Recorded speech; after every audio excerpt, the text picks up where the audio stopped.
What is up, y'all? Derby 101. Back on the how-to series. How to break down and dismount a tire.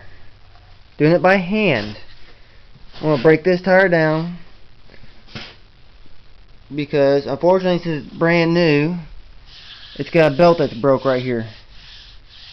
And you could probably almost see it. I mean, you can see, yeah, you can see it. See that nice lump and whatnot? Yeah. Tire's trashed. Junk. Oh well. But let's show you how I dismount my tires. Pull off this rig. Nice little valve core remover. It's from a semi. Well, the valve stem's from something else, but the cap's from a semi. Just typical core remover.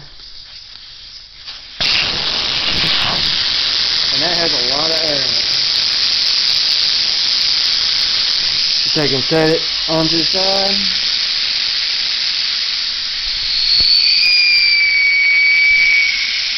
And they always listen.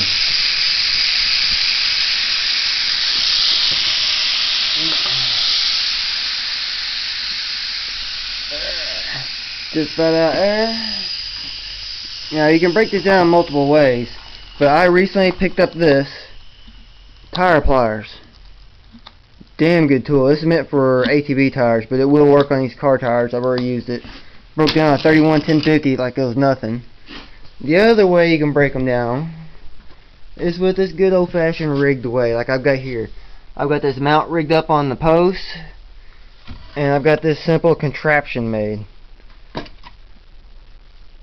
And it seems to work. It's alright, I guess.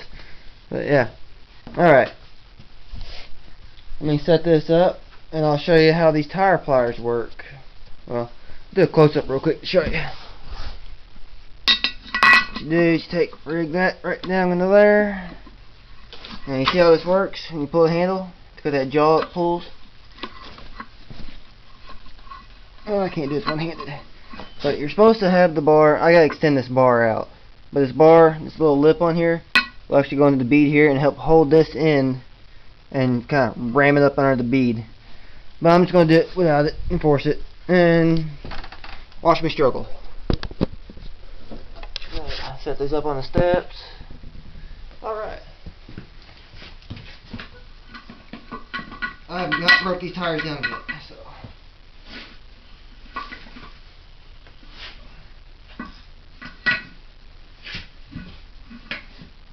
This one gets in the way. Just gotta work your way around sometimes. And just like that. Broke down. Kind of walk it around, make sure it's fully broke. Just like that. I gave $15 for those. It's like anywhere from $50 to $100 some odd tool. Damn worth the money. Look at that. See how easy it broke that bead down like it's nothing. Now we'll go to the other way, the homemade way. And of course I don't have much light over here, so it kind of sucks. But yeah. I set that right there. Put that right there at the bead. It took me a while to engineer this to get it dialed in. And this end goes under that. And there we go. Yeah, lighting kind of sucks, but and push it down.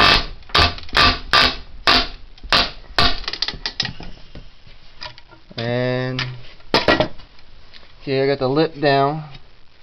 Take the tire, rotate it.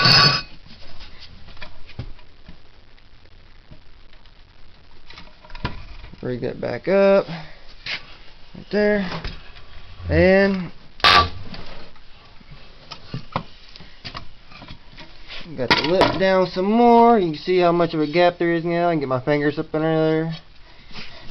Rotate this a little more.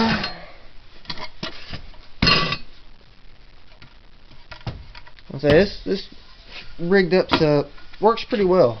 It just takes a while to get dialed in.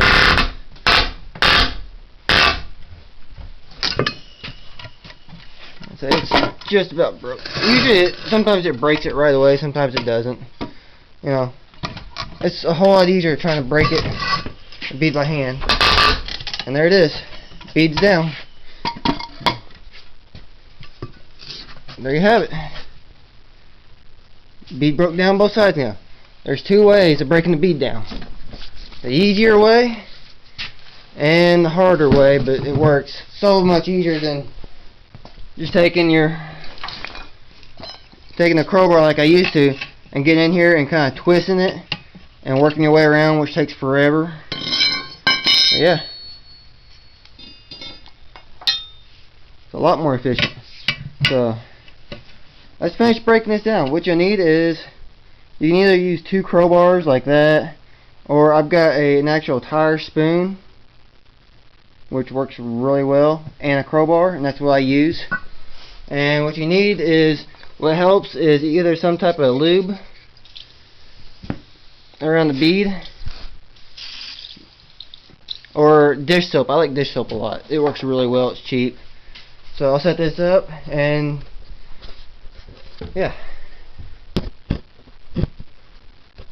Set this camera up so it doesn't fall, because it is a brand new camera. It'd be a bad deal if it falls. So let's take this. And of course, you know, remove your wheel weights. I left mine on there because, you know, I've done this before. No big deal.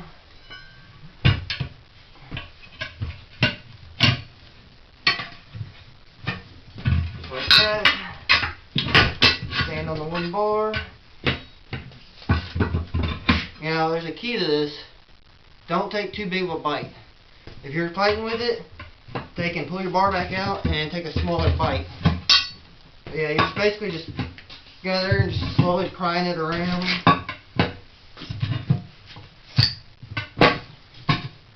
And it really isn't that hard to do once you've got done about a couple of them.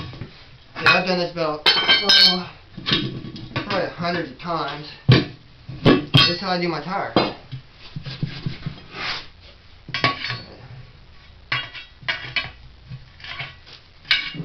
Bead isn't all the way off. There it is. There you have it. One side completely broke down. Now this side here is the trickier side. What you do is put your bar in there and you try to grab the lip of the rim. And kind of get the tire fold like that. Get your other bar in there. And you can, sometimes what I do is I take a hammer and hit about right here on the tire and just knock it down on the bead. Or if your rim, like a steel wheel you don't care about, has these little holes, another reason why I choose the tire iron, the tire spoon, is because it fits in those holes perfectly, and you can use it kind of like a little lever action. Yeah, like that, like that. And that tire actually broke down really well, really easy. But there you have it. One broke down tire. And one broke down rim. Just as simple as that. Now at this point, once you have it down to the bare rim, you can go and take your valve core after I just dropped it and lost it. Where'd it go? It's in my boards. Yeah. Real-time screw-ups here. I can't get my hand down there. Ah, it's gone. Where'd it go? Son of a bitch. Oh well, we'll take another one. Alright, let's put your core back in there, and that's it. You really don't have to have it out anymore. There. And then, yeah, that's how you break down tires. So stay tuned, I'll make another video on how to mount tires. Later.